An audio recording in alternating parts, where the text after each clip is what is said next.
Hello नमस्ते to you all, welcome to the Swami Vivekananda institute. जैसा कि आपको पता है, हम इंटरनेशनल रिलेशन में वेपन्स ऑफ मास डिस्ट्रक्शन को पढ़ रहे थे। बट जब हम यूनिट 3 कवर कर रहे थे तो हमने देखा था कि उसमें डिटरेंस, उसका रेजोल्यूशन, न्यूक्लियर वेपन्स को कैसे रिजॉल्व किया जाए, कैसे उस कॉन्फ्लिक्ट को ट्रांसफर किया जाए, इसके बारे में हम बात कर रहे थे। कल हमने क्या किया था?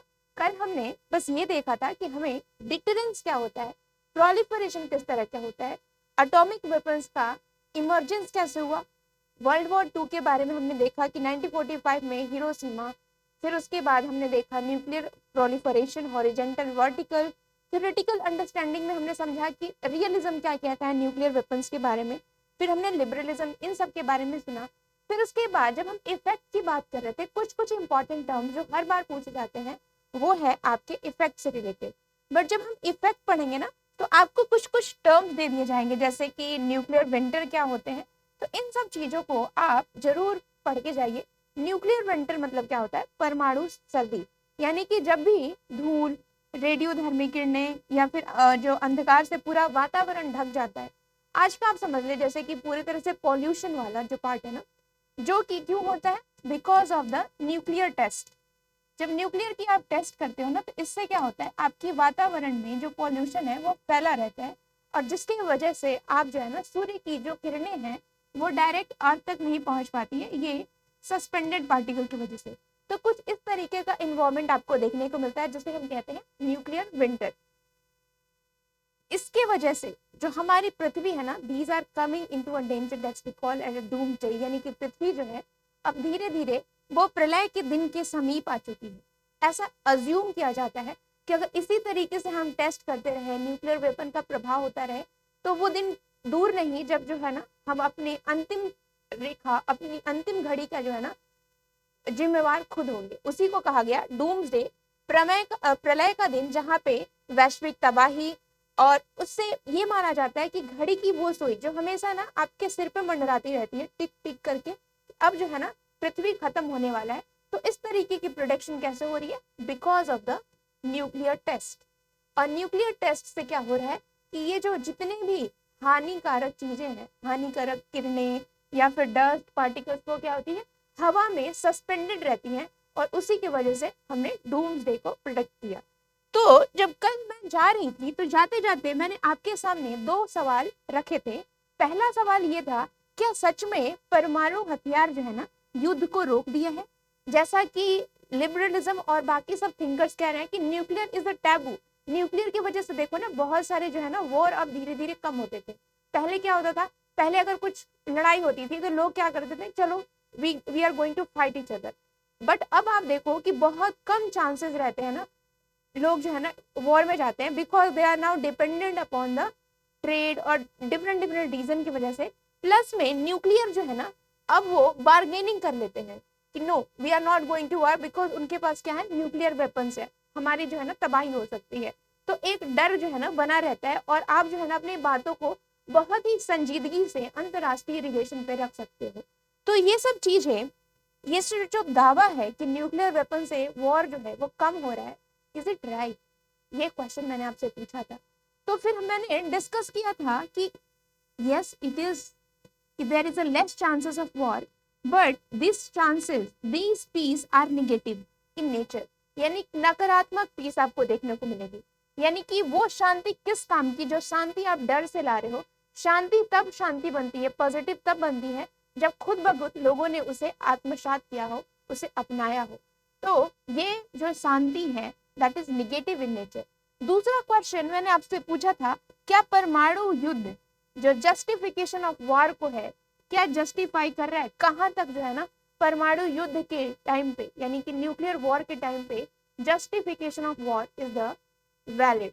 ठीक है, यानी कि क्या परमाणु युद्ध युद्ध सिद्धांत के अंत का सूचक है? ये मैंने आपसे पूछा था। देखिए, जब भी हम न्यूक्लियर वेपन्स की बात करते हैं, तो न्यूक्लियर वेपन जब फटता है, ठीक है, न्यूक्लियर वेपन से आप अटैक करते हो, assume a situation of Japan, आप जापान की सिचुएशन को आप समझ सकते हो।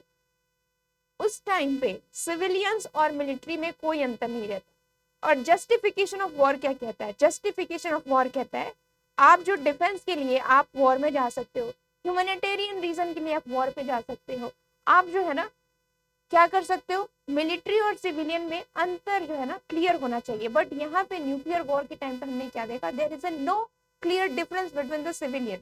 अगर आप न्यूक्लियर वेपन्स लॉन्च करते हो, सबसे ज्यादा जो वल्नरेबल होते हैं they are the civilian, and that's why यहाँ पे जस्टिफिकेशन ऑफ वॉर जो है ना इनवैलिड हो जा रहा है। when we talk about the modern war, when we talk about the new war, the justification, न्याय संगतता जो है ना वो बहुत ही कम देखने को मिलती है। so these are all debates when we talk about the last time। so वहां से अब हमारा आता है न्यूक्लियर डिटरेंस, यानी कि वो कौन कौन सी तकनीक है ना जिससे हम क्या कर सकते हैं इस, क्योंकि हमने देखा क्या क्या इसके गलत प्रभाव हो रहे हैं, अब हमें क्या करना है, इन सब चीजों को रोकना है।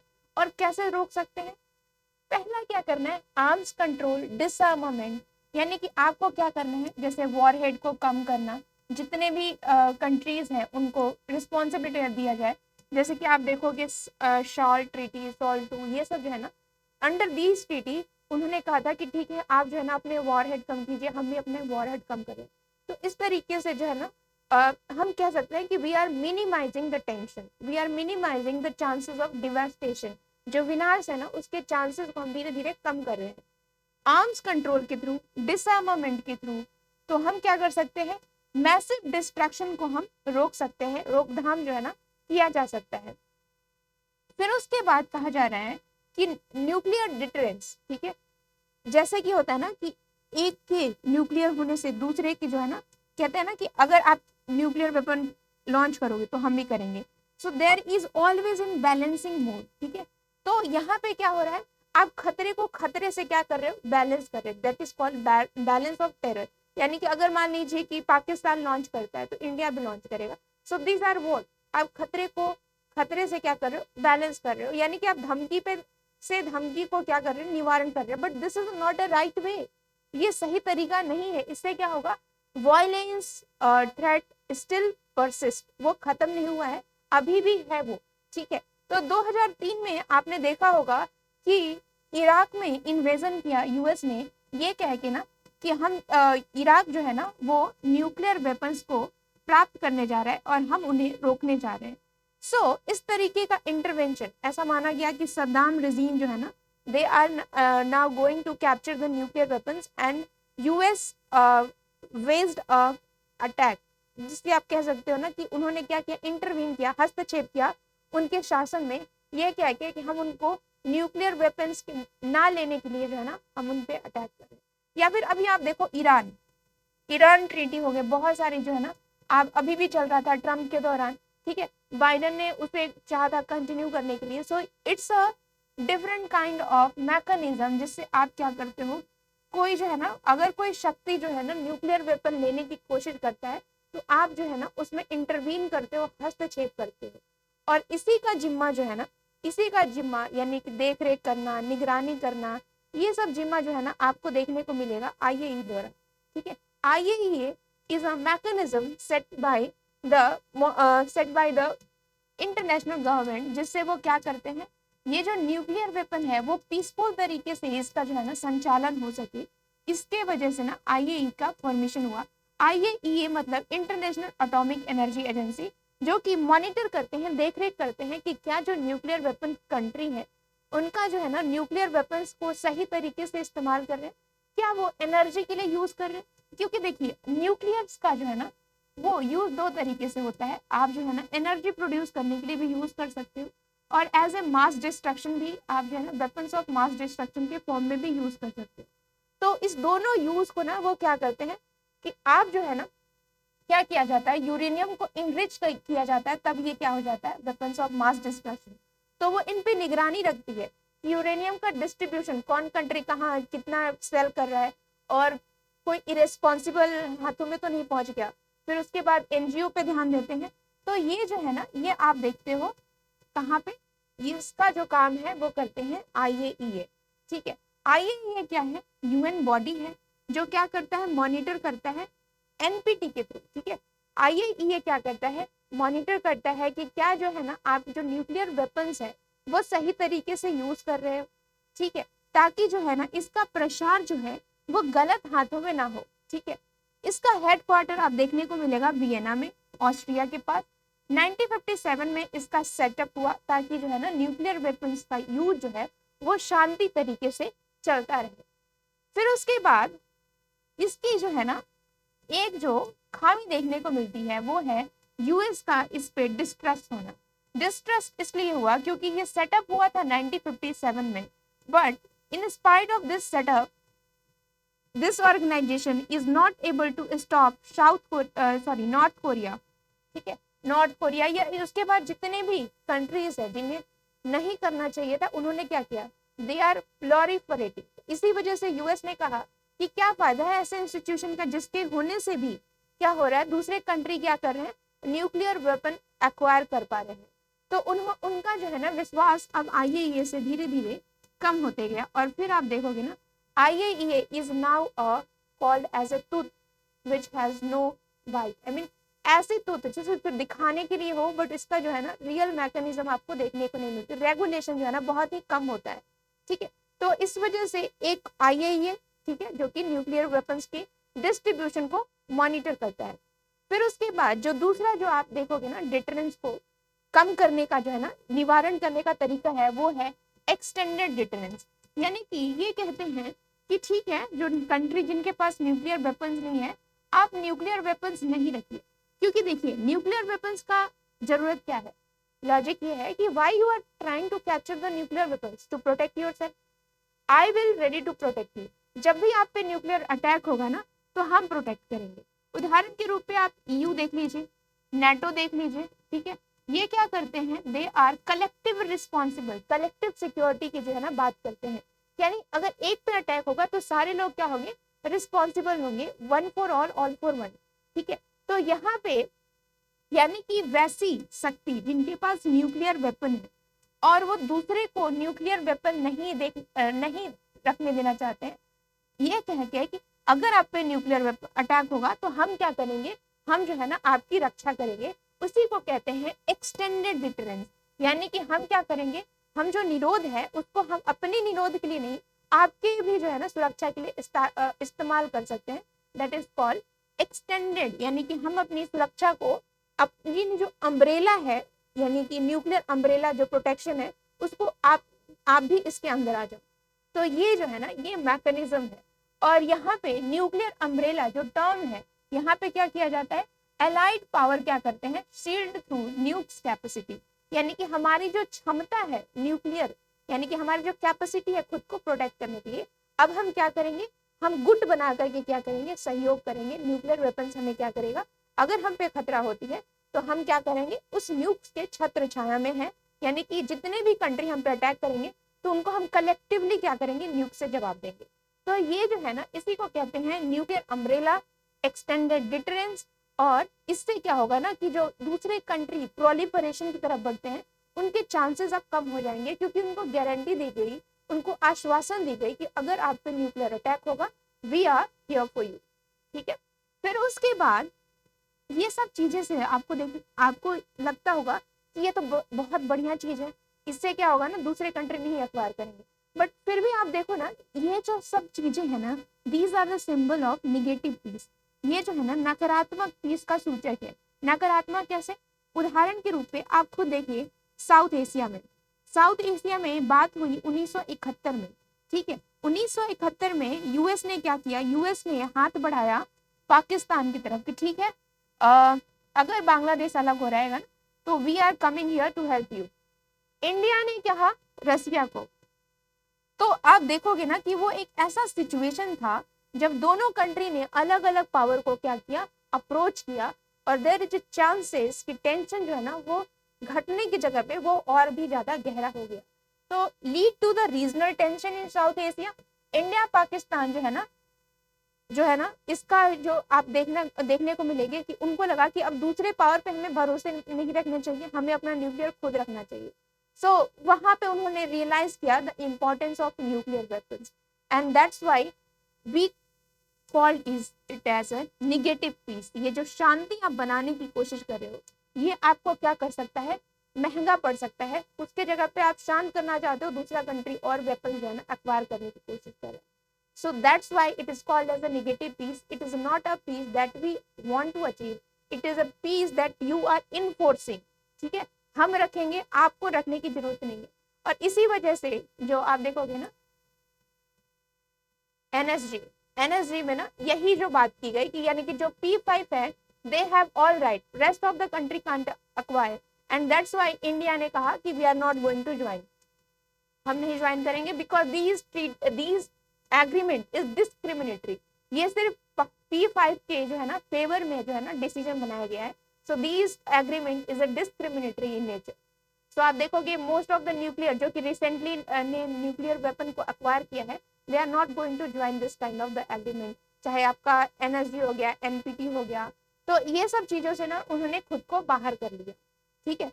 फिर उसके बाद आप जब देखोगे ना 1945 में आपको देखने को मिला कि ऐसा एज था जहां पे पहली बार जो है ना सारे कंट्री न्यूक्लियर के बारे में जाने, तो इसे कहते हैं फर्स्ट न्यूक्लियर एज 1945। यहाँ पे जितने भी कंट्री है पहली बार परमाणु के बारे में उन्होंने सुना, और ये जो परमाणु था वो किसी गिने चुने हाथों में था, जैसे कि जो सुपर पावर थे जैसे कि यूएस हो गया, यूएसएसआर हो गया, उनके पास न्यूक्लियर कैपेसिटी थी। फिर उसके बाद समय के साथ वो शक्ति बढ़ते बढ़ते आप देखोगे ब्रिटेन, फ्रांस और फिर उसके बाद चाइना, और ये कंट्री P5 कहलाई, और इसी को कहते हैं first age of nuclear weapons. फिर उसके बाद आप देखो कि 1990 आते वक्त यानी कि 1990 के दौरान इस एज को कहा गया सेकेंड न्यूक्लियर एज, ठीक है, यानी कि दूसरा परमाणु युग। यहाँ पे ये जो न्यूक्लियर टेक्नोलॉजी जो है ना वो अब डिफ्यूज हो गई, अब ये P5 के हाथों में ना रह करके अलग अलग जो है ना सहयोग से, जैसे मैं आपको न्यूक्लियर बनाने में मदद करता, ऐसा माना गया कि China has help the Pakistan, फिर उसके बाद जो है ना फॉर्मूला दिए गए, और इस तरीके से जो है ना धीरे धीरे ये जो न्यूक्लियर की जो डिफ्यूजन है, जो कैपेसिटी है, वो विस्तारित हो गई, और आज आप देखोगे कि 10 और 11 कंट्री के बीच में जो है ना न्यूक्लियर वेपन है। तो यहाँ पे इस एज में ना पहले क्या था, it is very difficult to acquire the nuclear weapons, खुद को न्यूक्लियर वेपन्स के कंट्री में गिनाना एक बहुत ही मुश्किल काम होता था, it's a tough decision. But in the second nuclear age अभी क्या होता था, ईज ऑफ टू अक्वायर, और ये जो न्यूक्लियर वेपन इंडिया और पाकिस्तान में भी आ गया। न्यूक्लियर अगर जो है ना यहाँ पे इतना ज्यादा प्रोलिफरेट होने लगा, प्रसार होने लगा कि अभी जो है ना खतरा होने लगा, कि खतरा समझ में आ रहा कि अगर मान लीजिए न्यूक्लियर वेपन गलत हाथ में पहुंच जाए, ऐसे कंट्रीज के पास पहुंच जाए जो कि बिल्कुल रिस्पॉन्सिबल नहीं है वर्ल्ड और ह्यूमैनिटीज को लेकर, ऐसे टेररिस्ट के हाथ में पहुंच जाए जो कि जो है ना सिर्फ अपने इंटरेस्ट के बारे में सोचे, तो फिर क्या होगा। तो ये जो एज है ना it's a called as a very difficult stage, because people have always fear कि if there is a nuclear hand goes to the rogue state, यानी कि जो बुरे देश हैं, बुरे राज्य हैं, बुरे जो एक्टर्स हैं, अगर उनके हाथ में पहुंच जाएगा तो पूरी पृथ्वी क्या हो सकती है, तबाह हो सकती है। तो आप देखोगे रोग स्टेट ये जो आइडिया है ये 2002 में आया, और 2002 में बुश ने कहा कि Iraq, Iran, Syria, north Korea, Libya ये क्या है, रोग स्टेट है, बुरे राज्य है, और ये जो है ना बुराई की धुरी है, यानी कि एक्सेस ऑफ इविल है। But please take this word with a pinch of salt, because आपको ये भी समझना चाहिए कौन कह रहा है, ठीक है, कौन कह रहा है और क्यों कह रहा है ये आपको समझना चाहिए। बट हाँ उन्होंने ये कहा कि अगर न्यूक्लियर वेपन्स, पॉलिटिक्स को समझिए, इस सेंटेंस में पॉलिटिक्स को समझिए, उन्होंने कहा कि हमारे पास है, it mean that is good, we are responsible, but अगर ये जो न्यूक्लियर वेपन्स इन कंट्री के हाथ में पहुंच जाएगा, रोग स्टेट के हाथ में पहुंच जाएगा, दैट बिकम डिफिकल्ट, ये जो है ना ये तबाही का कारण बन सकता है। तो उन्होंने न्यूक्लियर, देखिए दैट्स व्हाई कंस्ट्रक्टिविज्म, यानी कि जब आप पढ़ोगे संरचनावादी, ये कहते हैं what do you mean by this, अगर मान लीजिए न्यूक्लियर वेपन नॉर्थ कोरिया के हाथ में पहुंच जाएगा वो खतरनाक है, बट व्हाट अबाउट अगर ये नॉर्थ न्यूक्लियर वेपन यूके के पास है तो वो सेफ है, what do you mean by this, capacity तो तबाह करने की दोनों के पास सेम ही है ना, न्यूक्लियर वेपन लॉन्च करोगे तो यूके वाला लॉन्च करोगे तो कम तबाही होगा, इससे ज्यादा तबाही होगा। So what the idea of the nuclear weapon, it's a constructed idea, और इसी को कंस्ट्रक्टिविज्म ने कहा कि आप जो शत्रु का जो आइडिया या फिर एनिमी का जो आइडिया आप रखते हो दैट इज कंस्ट्रक्टेड, ठीक है। और यही उन्होंने कहा कि आप, इसी वजह से मैंने कहा कि आपको समझना है कि किसने कहा और किसके बारे में कहा, ठीक है। So there is the raise of a new term that is called nuclear terrorism, यानी कि परमाणु आतंकवाद, यानी कि न्यूक्लियर वेपन्स का ऐसे हाथों में आना जो कि लोगों के लिए रिस्पॉन्सिबल नहीं है, that is called nuclear terrorism, nuclear आतंकवाद, न्यूक्लियर टेररिज्म। फिर उसके बाद non state actor also want to acquire the nuclear weapons, यानी कि हो सकता है फ्यूचर में जो नॉन स्टेट एक्टर है वो भी क्या करें, न्यूक्लियर वेपन्स को पाने की जो है ना कोशिश करे। तो यहाँ पे जो है ना, यहाँ पे जो है ना खतरा मंडराता है, और इसी वजह से most of the major power is concern and IAEA is now consider as a fail mechanism because the rise of the North Korea as a weapons hubs of the nuclear weapons। अब जो है हमने शुरुआत में देखा था कि जब हम वेपन्स ऑफ मास डिस्ट्रक्शन की बात करते हैं तो इसमें 3 क्राइटेरिया आती हैं। पहला तो होता है एटॉमिक, दूसरा होता है बायोलॉजिकल। बायोलॉजिकल्स के बारे में हम भी देखेंगे। बायोलॉजिकल्स वेपन जैसे कि मान लीजिए कि वायरसेस, बैक्टीरिया, इसके थ्रू क्या किया जाता है, आप पे अटैक किया जाता है और आपकी पूरी कंट्री को अचानक से पूरी पॉपुलेशन जो होती है ना तबाह हो जाती है। पूरा पॉपुलेशन, जैसे आपने देखा कॉलरा का फैलना, या फिर जो होता है ना बहुत सारे ऐसे हिस्ट्री में इवेंट हुए ना जब लोग जो है ना पूरी तरह से उनकी पॉपुलेशन साफ हो जाती है। So that's called biological weapons.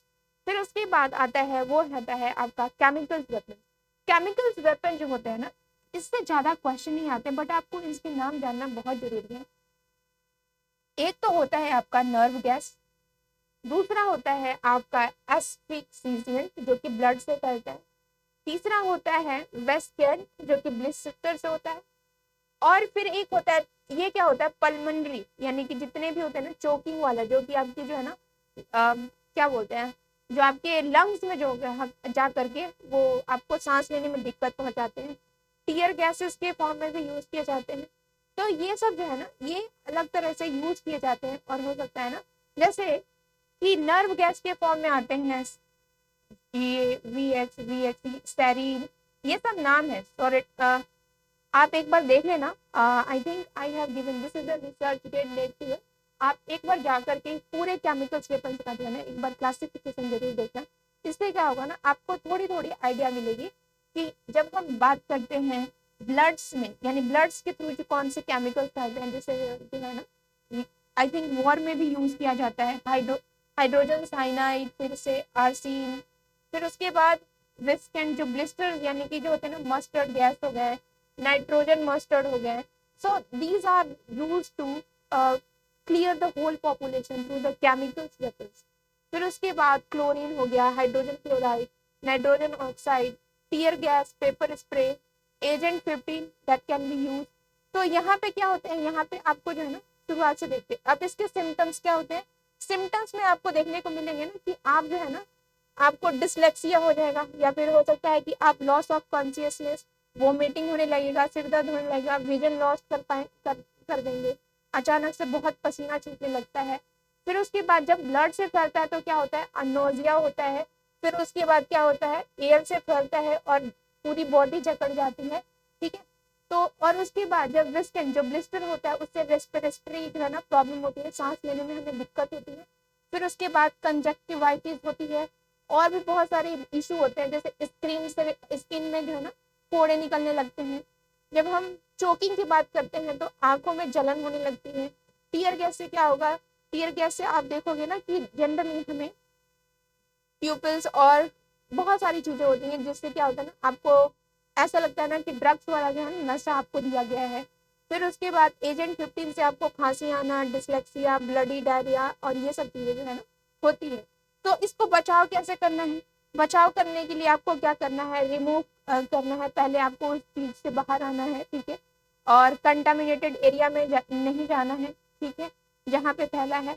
फिर उसके बाद जो है ना आप अपने आप को वाटर से कपड़े जो है ना जिस कपड़े को पहना है उस कपड़े को रिमूव करना है। फिर उसके बाद जो है ना आपको क्या करना है, क्लॉथिंग को हटाना है। फिर उसके बाद रेस्ट करना है, और फिर उसके बाद कंटामिनेटेड एरिया में नहीं जाना है, ये जो है ना कुछ क्लॉथिंग को हटाना है। तो ये सब जो है ना कुछ मेजर्स हैं जिसके थ्रू हम क्या कर सकते हैं, जब भी किसी कंट्री पे केमिकल वेपन से अटैक होता है ना तो हम इन किन चीजों से क्या कर सकते हैं, खुद को हम बचा सकते हैं। So these are all about the weapons of mass destruction. अब मैकेनिज्म क्या होता है, दूसरा तरीका क्या होता है जिससे हम क्या कर सकते हैं खुद को ना, तरीका जैसे कहते हैं ना कि ट्रांसफॉर्मेशन। अब इस वॉर को जो है ना, क्योंकि देखिए these are the war that is humanitarian जो है ना क्राइसिस, कहते हैं ना मानवीय जो है ना, मानव एकदम संकट में आ गया है, क्योंकि इस टाइम पे आप कुछ नहीं कर सकते हो। ये जो वेपन्स होती है लार्ज स्केल पे पॉपुलेशन को साफ कर देती है। तो हमें क्या करना चाहिए, इसके लिए वर्ल्ड लेवल पे जो है ना एक मैकेनिज्म अपनाना चाहिए, जिसको जरूरी से जरूरी समझ करके इसको लाना चाहिए। तो पहली बार जो है ना आप देखोगे ना ऐसा ही मैकेनिज्म लाया गया था नून लुगार रिविजिटेड में। और ये जो है ना ये जनरली आपको देखोगे कि ये जो है ना कॉन्फ्रेंस किया गया था जॉर्जिया में। और फिर उसके बाद इसमें क्या हुआ था, नून लुगार ट्रीटी जो है ना उसको कोऑपरेटिव थ्रेट रिडक्शन ट्रीटी भी कहा गया। रशिया और यूएस यानी कि उस टाइम के यूएसएसआर के बीच में हुआ, ताकि जो है ना हम थ्रेट को मैनेज कर सके, संकट को हम जो है ना मैनेज कर सकते हैं। और ये इसमें प्रस्ताव रखा गया कि हमें क्या करना है, आर्म्स कंट्रोल और डिसआर्मामेंट को धीरे धीरे बढ़ावा देना है। फिर उसके बाद उन्होंने ये भी कहा कि अंतरराष्ट्रीय व्यवस्था में आप देखोगे ना कि जनरली डिसआर्मामेंट्स और आर्म कंट्रोल इसलिए हो कर पाना दिक्कत होता है क्योंकि वहां पे सबको खतरा रहता है। सबको लगता है कि अगर हम कम कर देंगे तो दूसरा वाला जो है ना अभी रखेगा। तो ये जो डायलेमा है, ये जो दुविधा है ना, वो हमेशा बना रहता है। और इसी की वजह से ना it is very difficult to bring all the nuclear weapons country in a table पे लाओगे तब तो नेगोशिएशन होगा और तब वो जो है ना तैयार होंगे हटाने के लिए। तो इट इज वेरी डिफिकल्ट। और इसी वजह से देखते हैं ना जितने भी ट्रीटीज होते हैं they are now seems a difficult one. उदाहरण के रूप में आप खुद देख लीजिए कि ये जो बुक है, ये जो है ना टेबल मैंने आपको एंड्रू हैवर्ड के बुक से निकाला है। और यहाँ पे आप खुद देख लोगे कि 1959 से लेकर के 2010 तक जो है ना बहुत सारे ट्रीटी हुए। और तब जाके आज भी आपको न्यूक्लियर वेपन्स, केमिकल्स वेपन्स की जो खतरा है ना और भी ज्यादा जो है ना बढ़ रहा है। 1959 में आप देखो कि आर्कटिक ट्रीटी हुआ, जिसमें ये कहा गया कि हम जो है ना क्या करेंगे, अंटार्कटिका पे ना हम टेस्ट करने से रोकेंगे। फिर उसके बाद 1963 यानी just after the Cuban missile crisis, एक साल बाद पीटीबीटी लॉन्च हुआ। पीटीबीटी में उन्होंने कहा कि हमें क्या करना है, एटमॉस्फेयर, अंडरग्राउंड, आउटर स्पेस, यहाँ पे हमें क्या करना है, टेस्ट नहीं करना है न्यूक्लियर वेपन का। तो कहाँ करना है भाई, अगर यहीं पे बैन हो जाता तो फिर न्यूक्लियर वेपन्स कैसे बनता। तो उन्होंने कहा कि करना है, बट कहाँ करना है, अंडरग्राउंड करना है। जमीन के अंदर आप टेस्ट कर सकते हो, लेकिन आप एयर में नहीं कर सकते, आप पानी में नहीं कर सकते, आप जो है ना स्पेस में नहीं कर सकते, एटमॉस्फेयर में नहीं कर सकते हो बट अंडर द ग्राउंड। ठीक है, तो इसी को कहा गया पीटीबीटी, यानी कि आपने क्या किया, पार्शियल ट्रेस बैन ट्रीटी, यानी पार्शियली जो है ना आपने बैन किया, पूरी तरह से बैन नहीं किया। 1967 में आउटर स्पेस ट्रीटी लॉन्च हुआ, जिसमें उन्होंने क्या कहा कि bans of the deployment of nuclear weapons in space, space में जो है ना आप जो है ना न्यूक्लियर वेपन्स को नहीं डिप्लॉय कर सकते। ठीक है, 1968 में आप देखो कि एनपीटी लॉन्च हुआ, जिसमें उन्होंने कहा कि न्यूक्लियर वेपन्स जो है ना, जितने भी नॉन न्यूक्लियर वेपन जिनके पास नहीं है अब वो नहीं कर पाएंगे। ठीक है, और ऑफिशियली 5 कंट्री को रिकॉग्नाइज किया गया है, जिसको हमने कहा P5। और ये क्या करेंगे, इन्हीं के पास जो है ना न्यूक्लियर वेपन्स है, बाकी सबको उन्होंने कहा कि ये जो है ना ये नहीं अब कर पाएंगे। तो यहाँ पे जो है ना आप देखो, इसी वजह से इजराइल हो गया या फिर इंडिया, पाकिस्तान, इन्होंने एनपीटी को साइन करने से मना कर दिया। फिर उसके बाद आप देखोगे ये जो एज था, इसी एज को कहते हैं कोल्ड वार। और इसी में आया डिटेंट। डिटेंट मतलब क्या होता है, रिलैक्सेशन ऑफ टेंशन। और जब ये टेंशन रिलैक्स हुआ तो उन्होंने बात किया कि चलो हम लोग क्या करते हैं, वॉर हेड को कम करते हैं। तो आपने देखा होगा कि 1972 में जो है ना सॉल्ट ट्रीटी आया, यानी कि स्ट्रेटेजिक आर्म्स लिमिटेशन ट्रीटी। उन्होंने कहा कि हम क्या कर देंगे, जो स्ट्रेटेजिक न्यूक्लियर वेपन है ना उसको हम क्या करें, धीरे धीरे कम करेंगे। और ये यूएस और यूएसएसआर के बीच में हुआ। 1972 में एबीएम ट्रीटी आया कि जितने भी एंटी बैलिस्टिक मिसाइल है उनके नंबर्स को हमें क्या करना है, कम करना है। फिर 1987 में आते आते आईएनएफ ट्रीटी साइन हुआ। उसमें उन्होंने क्या कहा कि जितने भी मध्यस्थ रेंज की जो मिसाइलें हैं उनको भी हमें क्या करना है, कम करना है। यूएस और यूएसएसआर के बीच में हुआ। 1991 में आते ही स्टार्ट वन हुआ, पहले क्या था सॉल्ट वन, ये स्टार्ट वन है, ठीक है। अब एक बार और समझिए कि यहाँ पे 1979 में सॉल्ट टू हुआ, बट क्योंकि उस टाइम जो है ना अफगानिस्तान पे अटैक कर दिया था यूएसएसआर ने, तो वो ट्रीटी जो है ना रेटिफाइड होते होते क्या हो गई थी, रद्द हो गई थी, और इसी वजह से इसको इसमें काउंट नहीं किया, सॉल्ट टू भी हुआ था। फिर उसके बाद आता है स्टार्ट वन। स्टार्ट वन में क्या किया, limit the number of nuclear warhead and delivery system, ठीक है, आपको वॉरहेड को कम करना है, और जब आप किसी को देते हो, डिलीवरी करते हो, उसकी भी सिस्टम को आपको कंट्रोल करना है। 1993 में स्टार्ट टू लॉन्च हुआ, ठीक है, मतलब साइन लाया गया, और उसमें न्यूक्लियर वॉरहेड को फिर से जो है ना कम करने की बात की गई।